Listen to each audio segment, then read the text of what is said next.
अगर तो आप भी यूनियन बैंक में सेविंग्स अकाउंट ओपन करने का प्लान बना रहे हैं या फिर पहले से इस अकाउंट को यूज कर रहे हैं और इसके बेनिफिट्स और चार्जेस के बारे में जानना चाहते हैं तो आज का ना ये वीडियो आपके लिए काफी ज्यादा इंपॉर्टेंट होने वाला है। अक्सर लोग सिर्फ अकाउंट ओपन कर लेते हैं लेकिन उन्हें बाद में पता चलता है कि अकाउंट में मिनिमम बैलेंस कितना मेंटेन करना है, किस चीज के लिए कितने फीस और चार्जेस देने पड़ेंगे, डेबिट कार्ड के क्या चार्जेस हैं और तो और आप एटीएम से मंथ में कितनी बार ट्रांजेक्शन कर सकते हो। इसके अलावा यहाँ कोई हिडन चार्जेस तो नहीं। और ये ना एक डिटेल रिव्यू होने वाला है यूनियन बैंक सेविंग्स अकाउंट के बारे में, जिसके बाद आप इजिली डिसाइड कर सकते हैं कि आपको ना अकाउंट ओपन करना है या नहीं। साथ ही वीडियो के एंड में मैंने आपको एक फाइनल कंक्लूजन भी दूंगा, जिसके बाद आपके लिए डिसीजन लेना और भी इजी हो जाएगा। तो देखो, ये ना एक zero balance digital savings account है। इट मींस आपको अपने अकाउंट में एक भी रुपए का बैलेंस मेंटेन नहीं करना होगा। और अगर तो आपको अपने अकाउंट में बैलेंस मेंटेन नहीं करना है तो आपको कोई भी नॉन मेंटेनेंस चार्जेस भी नहीं देने होंगे। इसके अलावा आपको ना इस अकाउंट को यूज करने का सालाना कोई भी चार्जेस नहीं देना होगा। लेकिन अगर तो आप ये अकाउंट ओपन करना चाहते हो तो आपको ना यहाँ पर 1000 रुपए का इनिशियल फंडिंग करना पड़ेगा।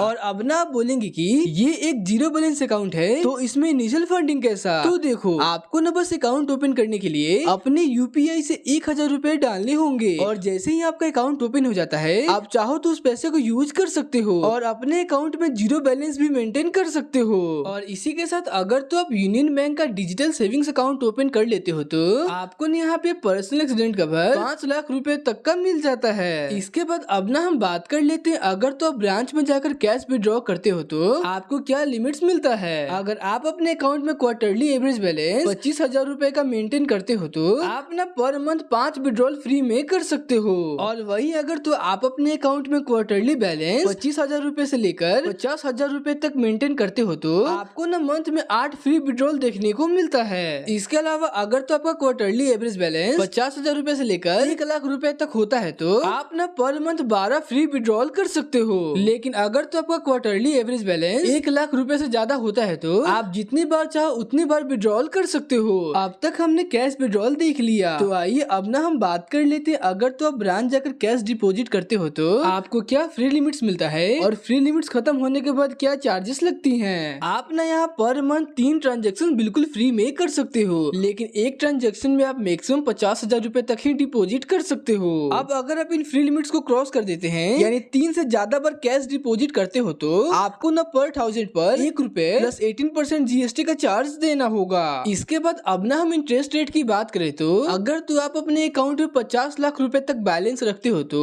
आपको उस अमाउंट पर 2.75% पर एनम तक इंटरेस्ट मिलेगा। और वही अगर तो आपके अकाउंट में 50 लाख से ज्यादा और 100 करोड़ तक बैलेंस रहता है तो आपको ना उस अमाउंट पर 2.90% पर एनम तक इंटरेस्ट मिल जाता है। अब ये तो सारी बातें हो गई इंटरेस्ट रेट के बारे में, और इसके बाद अब ना हम बात कर लेते हैं डेबिट कार्ड और उसके चार्जेस के बारे में। आपको ना इस अकाउंट में क्लासिक डेबिट कार्ड देखने को मिलता है और साथ ही अकाउंट ओपन करते ही आपको वर्चुअल डेबिट कार्ड भी मिल जाता है और इसका ना इश्यूएंस के लिए आपको कोई भी चार्जेस नहीं देने पड़ते। और अगर तो आप फिजिकल डेबिट कार्ड इशू करवा रहे हो तो उस पर भी कोई चार्जेस नहीं देने होंगे, लेकिन आपको कार्ड के मेंटेनेंस के लिए हर साल 200 प्लस 18% जीएसटी का चार्ज देना होगा। और अब मान लीजिए अगर तो आपका डेबिट कार्ड खो गया या फिर डैमेज हो गया और आपको कार्ड रिप्लेसमेंट चाहिए तो आपको उसके लिए 100 रुपीज प्लस 18% जीएसटी का चार्ज देना होगा। इसके अलावा आप डेबिट कार्ड का यूज करके पर डे 25,000 रुपए तक कैश विड्रॉ कर सकते हो।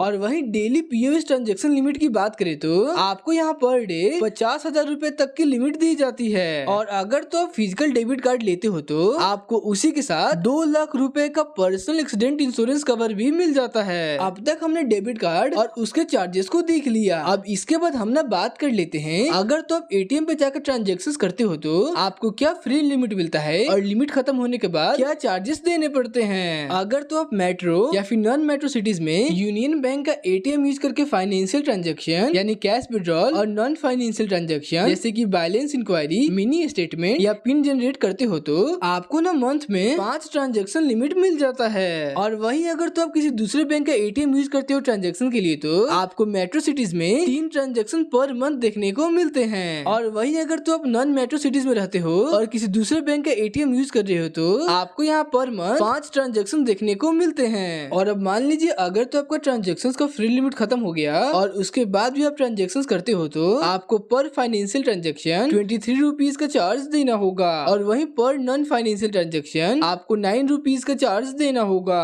तो चलिए इसके बाद अब ना हम बात कर लेते हैं SMS और स्टेटमेंट चार्जेस के बारे में। सबसे पहले SMS चार्जेस की बात करें तो आपको यहाँ पर SMS 25 पैसा प्लस GST का चार्ज पे करना पड़ेगा। इसके अलावा अगर तो आप मंथली ई स्टेटमेंट ईमेल पर लेते हो तो आपको कोई भी चार्जेस नहीं देने पड़ते।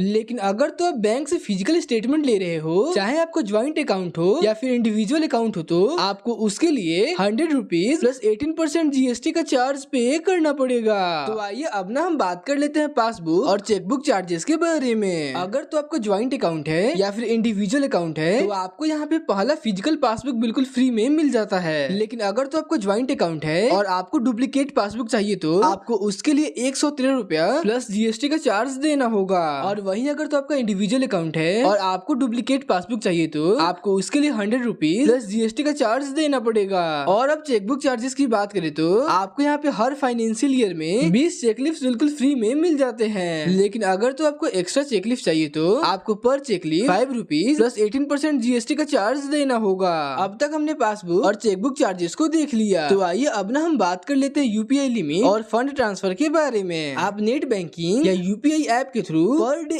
1 लाख रुपए तक ट्रांसफर कर सकते हो। और अब फंड ट्रांसफर की बात करें तो आप NEFT, RTGS या फिर IMPS मोबाइल बैंकिंग या नेट बैंकिंग के थ्रू फ्री में कर सकते हो। और वहीं अगर तो आप ब्रांच जाकर NEFT, RTGS या फिर IMPS करते हो तो आपको चार्जेस देने पड़ते हैं। आपने वीडियो को पॉज करके सारे ही चार्जेस को पढ़ सकते हो, और अगर जो कुछ समझ ना आए तो मुझसे कमेंट्स में पूछो। इसके बाद अब हम अकाउंट क्लोजिंग चार्जेस के बारे में बात करें तो अगर तो आप अकाउंट ओपन करने के 14 डेज के अंदर अपने अकाउंट क्लोज करते हो तो आपको कोई भी चार्जेस नहीं देने पड़ते। लेकिन वहीं अगर तो आप अकाउंट खोलने के 14 डेज के बाद और 12 महीने के अंदर अपने अकाउंट क्लोज करते हो तो आपको चार्जेस देने पड़ेंगे। अगर तो आपका इंडिविजुअल अकाउंट है और आपके पास चेकबुक भी है तो आपको अकाउंट क्लोज करने के लिए 300 प्लस 18% GST का चार्ज देना होगा। और वहीं आपका ज्वाइंट अकाउंट है और आपके पास चेकबुक भी है तो आपको अकाउंट क्लोज करने के लिए 500 प्लस 18% GST का चार्ज पे करना पड़ेगा। और वहीं अगर तो आपका इंडिविजुअल अकाउंट है और आपने चेकबुक भी नहीं लिया है तो आपको अकाउंट क्लोज करने के लिए 100 रुपीज प्लस 18% GST का चार्ज देना होगा।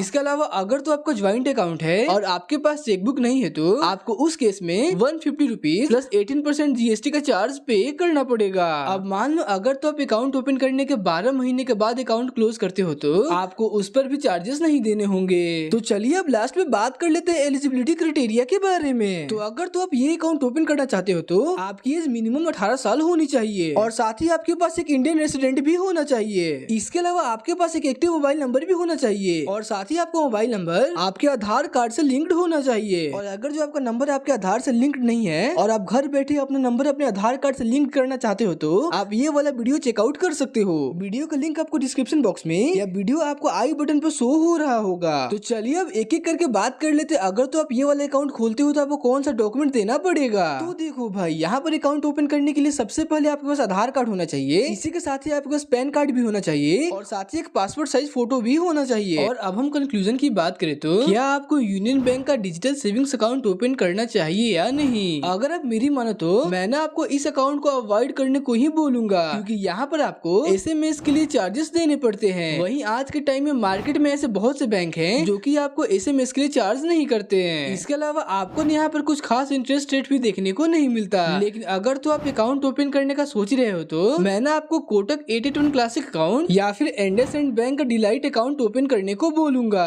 और हाँ, मैंने ना इस टॉपिक पर ऑलरेडी वीडियो बना दिया है। वीडियो का लिंक आपको डिस्क्रिप्शन बॉक्स में या फिर वीडियो आपको आई बटन पे शो हो रहा होगा। और इसी के साथ हमने इस अकाउंट के सारे इंपॉर्टेंट पार्ट को कवर कर लिया। बाकी अगर जो चैनल पे नए हो तो मेक श्योर सब्सक्राइब कर लेना, क्योंकि हमें ना बहुत जल्दी हिट करने हैं 1K सब्सक्राइबर। मैं मिलता हूँ आपसे नेक्स्ट वीडियो में एक नए टॉपिक के साथ। तब तक के लिए हैप्पी बैंकिंग।